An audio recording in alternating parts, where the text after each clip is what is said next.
சட்டசபை தேர்தலில் காங்கிரஸ் 28 தொகுதிகளில் போட்டியிட்டு 23 இடங்களில் தோல்வியடைந்தது.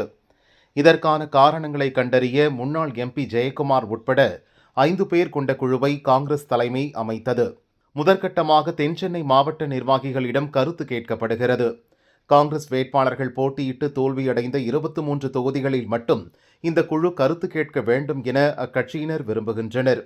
ஆனால் தமிழகத்தில் உள்ள 234 தொகுதிகளிலும் கருத்து கேட்க ஐவர் குழு தரப்பில் விருப்பம் தெரிவிக்கப்பட்டுள்ளது.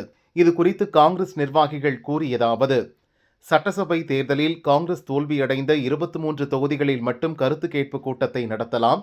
மற்ற தொகுதிகளில் கூட்டம் நடத்துவதால் உட்கட்சி கோஷ்டி பூசல் வெடித்து அடிதடி சம்பவம் அரங்கேறுகிறது.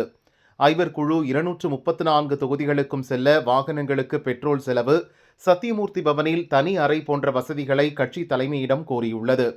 இதனால் ஐவர் குழுவுக்கு கட்சிக்குள் எதிர்ப்பு கிளம்பியுள்ளது என்று அவர்கள் கூறினர்.